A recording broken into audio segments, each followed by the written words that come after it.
War is our business. We are an elite, not bound by the usual rules. Drawn together by our love of one thing, the paycheck.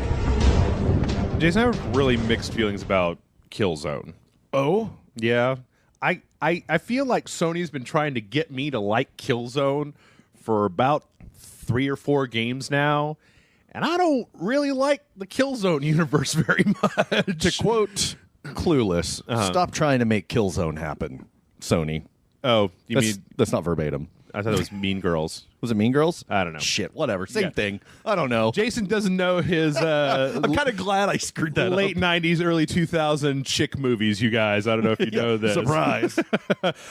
So we're talking about Killzone Mercenary here today on Rage Select, which is one of the first games, or I don't know, this just seems like the first game that I've played in a while that seems to be trying to actually trade on like what we were promised when we all went out and bought Vitas, or let me rephrase that statement.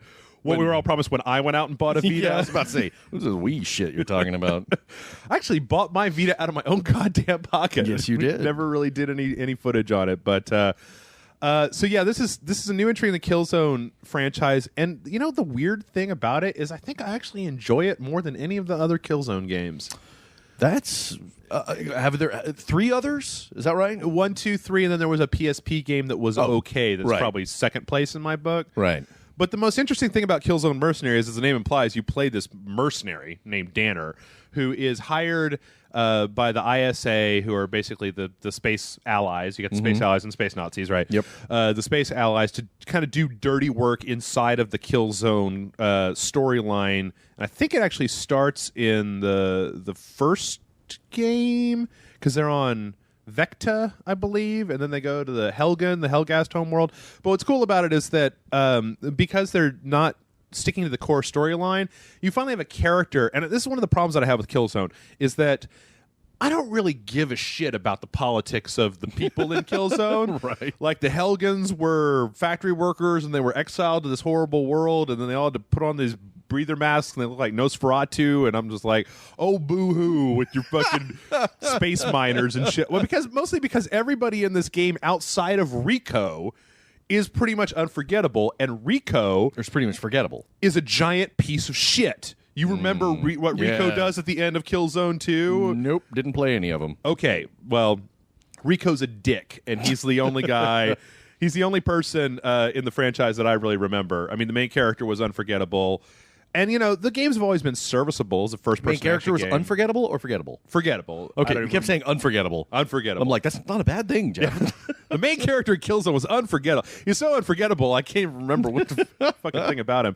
But no, in this game, you play this mercenary named Danner that's working for this like independent mercenary outfit. And what makes this interesting is that, unlike a lot of military games where you are... well, take Splinter Cell, for example. And some people had a problem with this in our review about having to buy weapons and attachments and stuff like that. Yeah. Well, here there's a good fucking reason, Right. because you're a mercenary. Yeah. And like... it's interesting because when you play the game, it's a first-person shooter on the Vita, and when you play the game, every time you shoot somebody or you do something or whatever, little credit things pop out of the top of their head to tell you how much money you got.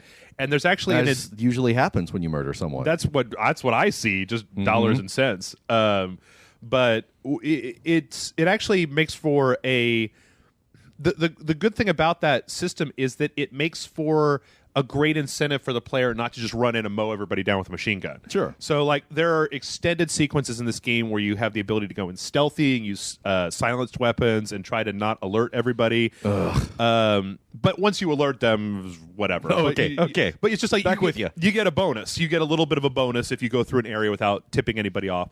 And I tried that. It's really kind of weirdly difficult because they seem to turn around right when you're about to stab them or whatever. Spider sense. Yeah, exactly. But it makes for a good reason for them to do some stuff with the plot later on. It's a good reason for this character to go bopping around the story to places that we've kind of seen before, but haven't been in these particular areas. I don't know, like, for all of the genericness of the story, it was kind of engaging. Except at one point, then they bring in a kid, and I'm just like, Oh, sassy little sidekick to fight space Nazis? no, That's too bad. no. I mean, let me finish before you groan. But there's a lot of escorting this kid around, except that the kid goes and hides in a vent, so that you don't have to actually deal with the kid getting shot in the fucking face. Oh, see, no, I'm disappointed. Oh, you want to shoot the kid in the face? or just like, no, go out there and see if anybody's out there. Right. They're not going to shoot you. Then, oh, shit. They totally shot him. But I think that the kind of the $6 million question for this particular game is the controls, because of the Vita. You know, the Vita has those thumbs, the analog sticks on it, which are like weirdly short, and they're positioned in a strange place. You're missing 2 of the shoulder buttons. And it's weird because and you can't click those sticks in. And it's funny because it's been a long time since I've played any video game, especially first-person shooter, that didn't have L3 and R3 buttons. Right. And you miss the fuck out of them because that's where your run normally is. And a lot of times... And your crouch. Melee or crouch is usually there too. So, like in this particular game, run is mapped to this one button where you can tap the button, but it's so you have to take your finger off of the right-hand stick to hit that button real fast to dash, or you can double tap on the back of the Vita in order to do that, which is really unintuitive and kind of feels gross. I was really curious as to how, if they had come up with a way to make that back touch thing work well, because it's just cumbersome and it's not building off of the skill set we already have. It's trying to teach us something new. Yeah. And in the control scheme, I just feel like that should be invisible. And we're gamers. We don't like new shit. Like, fuck new shit, man. No.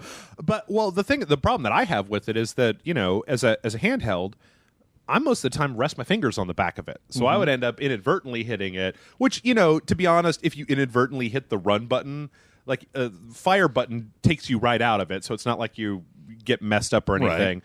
Right.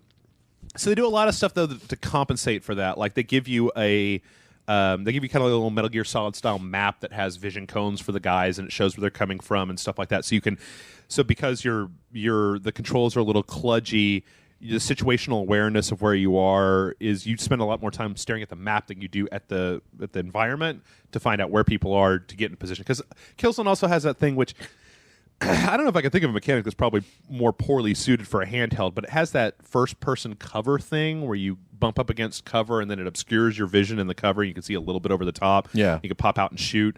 And you're kind of expected to use that quite a bit. And it works fairly well. This is a weird one because it's like while I was playing the game, I was having an okay amount of fun. It's a pretty short game, and I was just playing it in spurts in between doing other stuff. But looking back on it after I finished it, it's just kind of generic and vanilla. Kind of like the later Killzone games. Like all of the Killzone games. Yeah. The one thing that they do put in here that does make a little bit of an interesting difference to the game is you have like this special weapon slot that you can buy these different things that you can put in there, and they're things like there's one that lets you hit this thing and you turn invisible. And if you attack, then you turn visible again. So you can use it for sneaking. But then there's another thing where you hit it, and basically it spools up this little mini rocket launcher on your shoulder. And then when guys are on the screen, you can tap on the screen, and it'll just shoot rockets right at them and kill the shit out of them. Cool. Okay. Except that when you're playing a first-person shooter, all of your fingers are pretty much occupied by moving and shooting and stuff. Right. So you end up with a lot of trying to... Stop. Move your hand over to the screen. Right. Yeah. Especially because, you could say that like you got to move your right thumb up to the screen, but then you're stretching your thumb in a weird way. Mm-hmm. And so you end up taking your entire hand off and just tapping the screen really frantically and then putting it back on there. Look at all the things we added that humans aren't able to use. Right. So, and that was interesting, but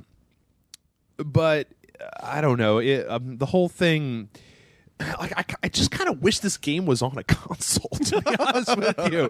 Like, I wish the Vita TV was out. I could have just played it on that instead of on a handheld, because I feel like I would have gotten a little bit better experience for it.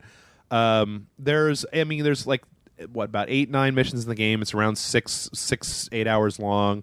And then every mission, you can replay that mission, and they'll have a series of things that you have to do, and then you get a cash payout if you do all those things. So it's like, go back and you're going to play it stealthy this time, or you're going to play it assault this time, where you have to use these weapons, and you have to shoot down this thing in a certain amount of time or whatever.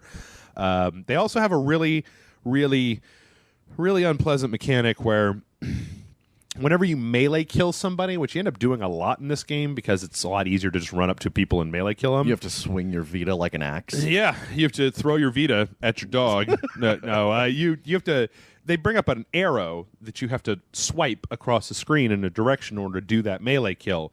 And I think that I don't know if I'm dirty, but like after a mission, I would have to wipe down my screen because there were all these finger marks on it. If there was even the least little bit of sunlight around, it would just be like, I can't see it anymore. Like, what the fuck? Yeah, if you're an oily person like Jeff, you don't want to play Killzone Mercenaries.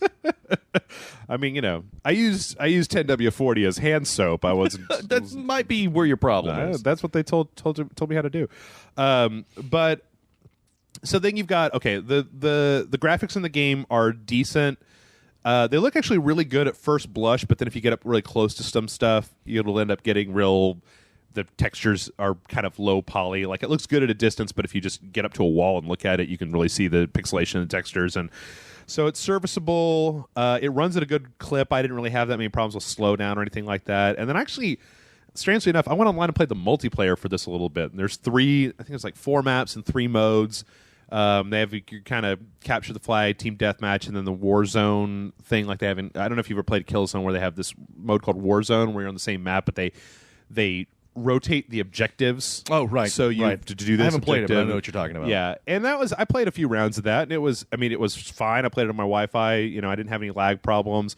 It was fun enough. You can create custom kits and level up and all that shit. And all the stuff that you unlock in the single player translates over to the multiplayer. So it's not like when you go over to the multiplayer, you have to start out with the crappy gun from square one. I got to bring over the heavy machine gun and all of my shit into multiplayer, which was fine because I didn't really want to be spending a whole shitload of time unlocking stuff in there. So that's pretty much it. All right. What do you give it?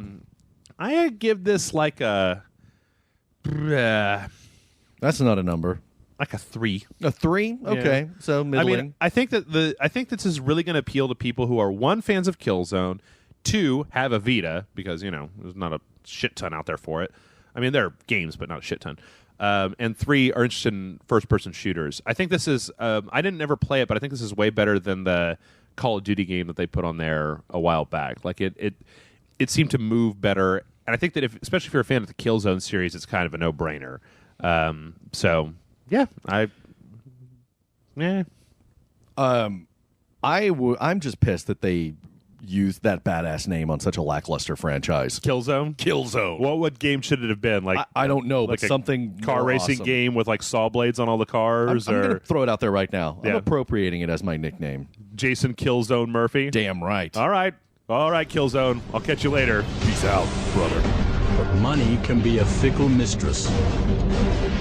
Sometimes it makes us choose sides. Other times, it's every man for himself. Either way, it's get rich or die trying.